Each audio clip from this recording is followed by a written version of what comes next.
نحمده ونصلي ونسلم على رسوله الکریم اما بعد فبسم اللہ الرحمن الرحیم۔ محترم ناظرین کرام، ہم نے جملہ خبریہ کی تعریف کی تھی کہ جملہ خبریہ اس جملے کو کہا جاتا ہے جس میں کہنے والے کو سچا یا جھوٹا کہہ سکے، تو اس کو جملہ خبریہ کہتے ہیں۔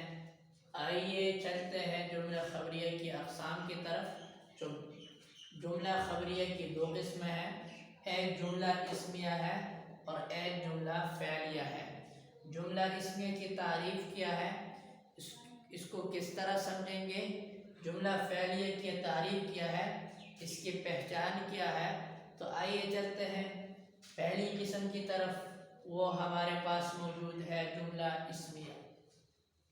تو جملہ اسمیہ وہ جملہ ہے اگر جملہ خبریہ کا جزء اول جملہ خبریہ ہے، یعنی جس کے کہنے والے کو سچا یا جھوٹا کہہ سکے، تو اگر اس کا جزء اول پہلا جز شروع والا حصہ فعل ہو تو یہ جملہ فعلیہ ہے۔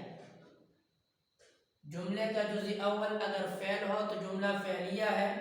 جملے کا جزء اول پہلا حصہ اگر اسم ہو تو جملہ اسمیہ ہے۔ تو سب سے پہلے جملہ اسمیہ سمجھتے ہیں۔ دیکھو زید قائم، اس میں جملے کے دو جز ہیں، ایک یہ ہے اور ایک یہ ہے، ایک زید ہے ایک قائم ہے۔ یہ جملے کے شروع میں آیا ہوا ہے، یہ جملے کے اخیر میں آیا ہوا ہے۔ تو ہم نے تعریف کی کہ جملے کا جزء اول اگر اسم ہو تو جملہ اسمیہ ہے۔ تو دیکھ لیتے ہیں کہ زید اسم ہے یا نہیں ہے، بالکل اسم ہے، تو اسی وجہ سے اس کو کہا جائے گا کہ یہ جملہ اسمیہ ہے۔ اور اگر جملے کا جزء اول فعل ہے تو اس کو جملہ فعلیہ کہیں گے۔ یہ ضربہ ہمارے پاس فعل ہے اور زید یہ اسم ہے، لیکن جملے کا جزء اول نہیں ہے، جزء ثانی ہے، دوسرا جز ہے، یہ پہلا جز یہ ہے، اس وجہ سے ہم اس کو کہیں گے کہ یہ جملہ فعلیہ ہے۔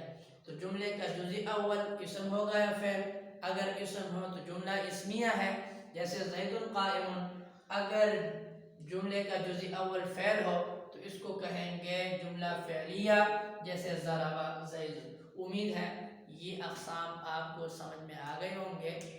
آئندہ ہمارے ساتھ رہیے اور عربی گرامر کو سمجھتے جائیے، اور انشاءاللہ تعالی بہت فائدہ ہوگا۔ آخر دعوانا ان الحمدللہ رب العالمین۔